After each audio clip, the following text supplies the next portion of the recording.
पिछले क्लास में मैं आप लोगों को कुछ ऐसे शब्द बताई थी जो एक वचन तथा बहुवचन दोनों में समान रूप से प्रयोग होते हैं। वे पुल्लिंग शब्द होते हैं। जैसे जिन शब्दों के अंत में अ, छोटी ई, बड़ी ई, छोटा ऊ तथा बड़ा ऊ आते हैं, वे पुल्लिंग शब्द एक वचन तथा बहुवचन दोनों रूपों में समान रूप से प्रयोग होते हैं। उनका कोई रूप नहीं बदलता। अब हम आज एक वचन से बहुवचन बनाने के नियम के बारे में जानेंगे। पहला नियम, आकारांत अर्थात जिन शब्दों के अंत में आ अथवा आ की मात्रा आए, उन पुल्लिंग शब्दों का बहुवचन बनाते समय आ को ए में बदल दिया जाता है। जैसे पंखा, पंखे, घोड़ा, घोड़े, केला, केले, छोटा, छोटे आदि। ऐसे ही जितने भी आकारांत पुल्लिंग शब्द हैं, उन्हें बहुवचन बनाते समय ए के रूप में बदल दिया जाता है। दूसरा नियम, आकारांत तथा आकारांत स्त्रीलिंग शब्दों का बहुवचन बनाते समय अ स्वर ए में बदल जाता है तथा आ के साथ ए जोड़कर बहुवचन बनाया जाता है। बच्चों, इसके पहले मैं आप लोगों को पुल्लिंग शब्दों के बारे में बताई थी। अब मैं स्त्रीलिंग शब्दों के वचन बदलने का नियम बता रही हूँ। तो आकारांत और आकारांत मतलब जिन शब्दों के अंत में अ तथा आ होते हैं, उनको बहुवचन रूप में परिवर्तित करते समय, बहुवचन में बदलते समय अ स्वर ए में बदल जाता है तथा आ स्वर के साथ ए जोड़कर बहुवचन बनाया जाता है। जैसे यहाँ आकारांत शब्द देखिए, आँख, आँख में ए जोड़कर आँखें, गाय, गायें, रात, रातें।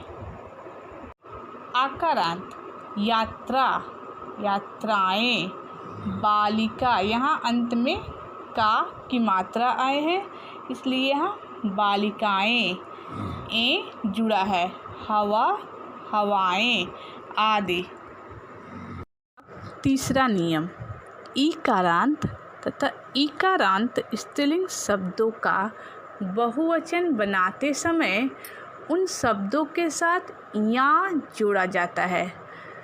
बच्चों, जिन स्त्रीलिंग शब्दों के अंत में ई तथा ई अर्थात छोटी ई तथा बड़ी ई होते हैं, उन शब्दों का बहुवचन बनाते समय उन शब्दों के अंत में या जोड़ा जाता है और या जोड़कर बहुवचन बनाया जाता है तथा बड़ी ई को छोटी ई में बदल दिया जाता है। जैसे हानि, हानि में क्या है बच्चों, छोटी ई है, तो इसके अंत में केवल या जोड़कर बहुवचन बनाया गया, हानियाँ।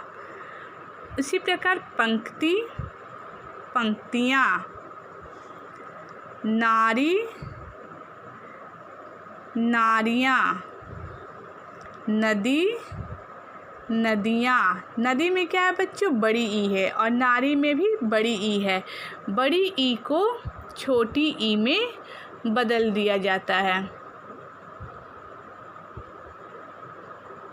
चौथा नियम, उकारांत तथा उकारांत स्त्रीलिंग शब्दों का बहुवचन बनाते समय शब्दों के अंत में ए अथवा ओ जोड़ा जाता है तथा ऊ स्वर में ऊ में बदल दिया जाता है। मतलब जिन स्त्रीलिंग शब्दों के अंत में ऊ अथवा ऊ हो, छोटा ऊ अथवा बड़ा ऊ हो, तो उनका बहुवचन बनाते समय अंत में ए अथवा ओ जोड़कर बहुवचन बनाया जाता है तथा अगर बड़ा ऊ है तो उसे छोटा ऊ में बदल दिया जाता है। जैसे वस्तु, वस्तु में छोटा ऊ की मात्रा का प्रयोग हुआ है, इसलिए इसके साथ केवल ए जोड़कर बहुवचन बनाया जाएगा, वस्तुएं। बहु में बड़ा ऊ की मात्रा है, इसको छोटा ऊ की मात्रा में बदलकर बहुएं। धेनु धेनुएं, गऊ गऊओं। यहाँ ऊ बड़ा है और यहाँ ऊ छोटा है।